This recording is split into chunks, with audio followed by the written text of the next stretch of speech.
La création d'expériences mémorables dont parlait David Larose un peu plus tôt n'est pas l'effet du hasard. Il dépend énormément de votre capacité à gérer l'expérience des clients avec qui vous traitez. Et dans la gestion de ces clients, il faut se poser la question suivante. Quel genre d'émotion voulons-nous créer chez cette personne qui est en face de nous? D'ailleurs, nous sommes en relation d'influence toute notre vie, que ce soit avec nos collègues, avec nos enfants, avec nos clients. Nous sommes toujours dans une relation où nous devons faire des transactions avec les autres. Mais peut-on rendre ces transactions-là plus faciles pour les autres et plus faciles pour nous? Donc, comment ces relations peuvent être davantage harmonieuses et donner des résultats concrets pour que finalement les gens aient l'impression de nous qui les amène à réfléchir à des expériences mémorables extrêmement positives. Trois émotions avec lesquelles nous devons traiter.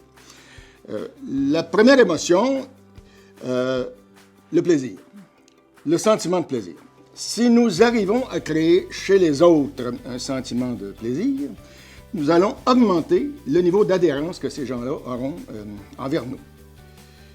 La deuxième émotion, c'est l'harmonie. L'harmonie qui est un peu le contraire de l'anxiété. Nous ne voulons pas générer des émotions d'anxiété chez les autres. Nous voulons une relation plutôt harmonieuse. La troisième émotion, c'est le sentiment de contrôle. Alors, ce qui est intéressant ici, c'est que le sentiment de contrôle doit être dans les deux sens. C'est-à-dire que vous, comme leader de cette transaction-là, voulez avoir le contrôle, faire arriver les expériences. Et de l'autre côté, il faudrait que la personne avec qui vous traitez ait aussi l'impression d'être en contrôle. Donc, trois émotions. Première émotion, l'effet de plaisir. La deuxième, l'effet d'harmonie. Et la troisième, l'effet de contrôle. Or, vous possédez en vous 5 pouvoirs que vous pouvez maîtriser, développer, accentuer pour faciliter toutes ces relations avec les autres, ces relations d'influence, parce qu'on est dans une relation d'influence. Votre premier pouvoir, c'est le pouvoir de générer du plaisir. Votre deuxième pouvoir, c'est le pouvoir de gérer l'harmonie. Ces deux pouvoirs sont liés davantage à votre savoir-être. Extrêmement important. Hein? On a démontré, les recherches nous ont démontré que dans une relation d'influence, l'empathie et l'apparence physique combinés ont un effet de loin supérieur à l'argument. En d'autres termes, ce que vous avez de l'air et la façon dont vous vous reliez émotionnellement avec le client est beaucoup plus important dans la perception de la qualité de l'expérience que souvent ce qu'on dit. D'ailleurs, très démontré en thérapie, on a démontré que c'est le thérapeute qui donne des résultats, souvent plus que la thérapie. Donc, deuxième pouvoir, premier pouvoir, des pouvoirs de savoir-être. Vos trois autres pouvoirs sont des pouvoirs liés à votre savoir-faire. Et votre premier pouvoir de savoir-faire, c'est votre pouvoir de séduire. Séduire qui est tout un défi, on y reviendra un peu plus tard. Votre pouvoir d'influencer, de persuader. Et votre pouvoir de faire vivre des expériences mémorables. Donc, 5 pouvoirs que vous pouvez maîtriser. Ce que nous verrons ensemble, dans les 5 rencontres que nous aurons, seront des déclencheurs qui vont vous permettre de maximiser ces pouvoirs-là et de créer des expériences mémorables pour les autres et souvent atteindre vos objectifs de transaction ou de résultats que vous avez à réaliser, autant au niveau professionnel, comme je disais, qu'au niveau personnel. C'est aussi vrai pour influencer un client que convaincre votre conjoint, votre conjointe d'aller au cinéma. Et nous sommes toujours dans une relation d'influence et de transaction. Donc, ce pouvoir d'influence, vous l'avez. Nous allons nous attaquer au premier pouvoir. Ce premier pouvoir est le pouvoir de générer du plaisir. Le sentiment de plaisir, comme on a vu, va inciter les gens à graviter autour de nous davantage. Et vous comprendrez qu'en développant ces pouvoirs-là, hein, vous allez comprendre peut-être un certain nombre de choses. Hein. Vous arrivez certainement d'aller dans des réunions d'affaires ou de collègues d'employés, et vous avez des gens hein, qui attirent les gens.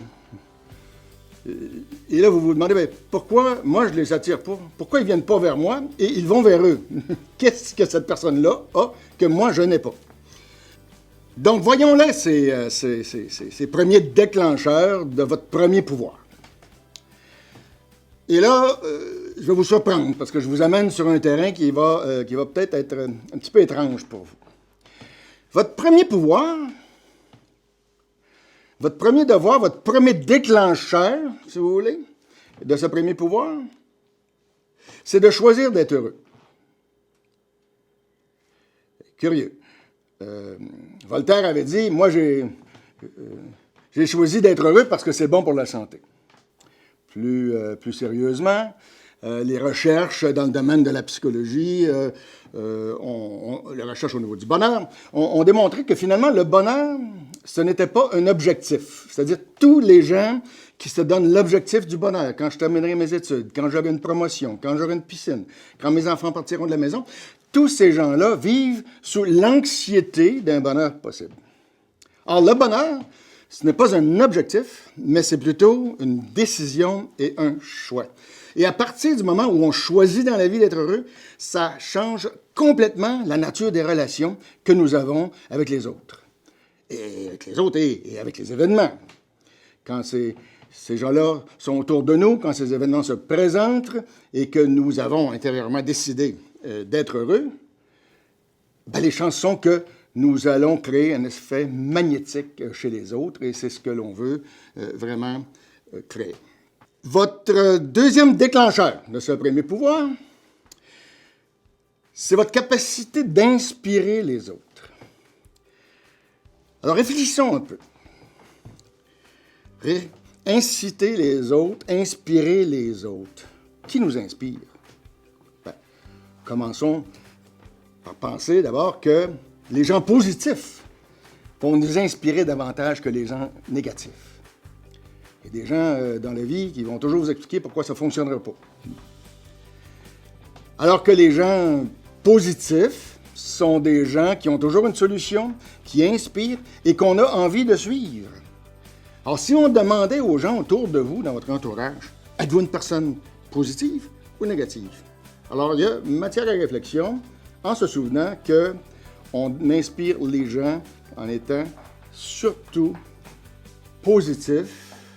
Et on comprendra aussi un peu plus tard dans nos comportements que l'humilité est également un très grand facteur qui attire les gens chez nous. On comprendra aussi que la capacité d'émerveillement, ne jamais perdre sa capacité d'émerveillement. Nous sommes attirés par les gens qui s'émerveillent. Regardez d'ailleurs les personnes très âgées que vous dans votre entourage. Ce sont les gens qui sont très curieux, qui posent des questions, qui s'émerveillent encore, alors que les autres sont peut-être décédés un peu plus tôt. Donc, l'émerveillement, et vous avez envie de parler avec ces gens. Hein? Vous avez envie de parler avec ces gens un peu plus. Donc, c'est votre deuxième déclencheur. Votre troisième déclencheur, il est simple, mais demande chez vous de prendre une décision. Et cette décision, c'est de prendre le leadership. Dans une relation, il faut, si vous voulez contrôler cette relation, créer cette expérience mémorable, il faut d'abord décider de le prendre, le leadership. Le leadership, c'est un choix. Dans la vie, si on ne décide pas, vous avez deux choix. Être la tête du chien ou la queue du chien. Si vous ne décidez pas, hein, vous risquez d'être la queue du chien puis de vous ramasser pas nécessairement où vous voulez. Par contre, si vous décidez de prendre le leadership, d'amener les gens à graviter autour de vous, ben les chances sont qu'ils vont adhérer à vous, ces gens-là, parce que les gens ont besoin de leaders, ont besoin de traiter avec des gens qui savent où ils s'en vont. Donc, ce leadership-là doit se faire évidemment dans un contexte très harmonieux, on le verra un peu plus tard, mais le choix de prendre le leadership est extrêmement important dans la création de cet effet de plaisir chez les autres. Votre quatrième déclencheur est lié à votre passion. Si vous êtes passionné pour quelque chose, les gens vous suivront. Il est impossible de convaincre les gens, impossible d'être intéressant pour les gens si les gens ne sentent pas que nous avons une passion pour ce que nous faisons. Regardez les sportifs. Les sportifs sont passionnés. Les sportifs performent, ont des résultats. Mais ils sont passionnés. Et qu'est-ce qui va faire en sorte que le mardi matin pluvieux, vous allez vous rendre au bureau ou à votre poste de travail en étant motivé? Bien, c'est pas nécessairement le travail quotidien que vous allez faire, de répondre aux clients, de répondre au téléphone, mais c'est la passion que vous aurez d'aller mettre sur le visage des gens des sourires. Et c'est exactement cette cause-là que vous devez suivre et poursuivre. C'est votre contribution. Vous êtes enseignant. Mon objectif, c'est d'aller aider les gens à apprendre. Peu importe le domaine dans lequel vous êtes, ce qui va vous guider, ce qui va créer des effets de plaisir chez les autres, c'est votre passion. Vous allez dans des bureaux de la SAQ, par exemple, vous sentez que les gens qui sont là aiment ce qu'ils font, sont passionnés par le vin, essaient de vous le communiquer. Donc, la passion, c'est ce qui va vous mener. Votre dernier déclencheur, vous concentrez sur votre véritable source d'énergie. Et quelle est cette source d'énergie? On pourrait peut-être comparer ça au jeu de quilles. Si je vous amène devant une allée de quilles, je vous demande de lancer des boules de quilles, il n'y a pas de quilles au bout. Combien de temps allez-vous faire ça? Pas très longtemps. Si je mets des quilles au bout, je vous demande de faire des abats. Comment allez-vous vous sentir? Vous allez bien vous sentir. Stimuli positif, niveau de sérotonine augmente, niveau d'énergie augmente, votre système immunitaire se renforce. Vous avez envie de continuer. Or, placez-vous maintenant dans votre contexte de travail. Comment réagissez-vous quand un client vous dit merci? Comment réagissez-vous quand un client achète si vous êtes dans une position de vente? Comment réagissez-vous quand vous arrivez à mettre un sourire sur le visage de la personne qui est en face de vous? Positivement. Donc, votre véritable source d'énergie est liée à votre capacité d'aller mettre des sourires, faire des transactions sur les gens qui sont en face de vous. Et c'est là que vient votre énergie qui va mettre en avant votre enthousiasme et qui finalement va créer globalement ce sentiment de plaisir. Donc, en résumé, vous avez un premier pouvoir qui est le pouvoir de générer l'effet de plaisir. Choisissez d'être heureux. Prenez le leadership. Soyez inspirant. Concentrez-vous sur ce que vous contrôlez. Et surtout, soyez passionné par votre cause.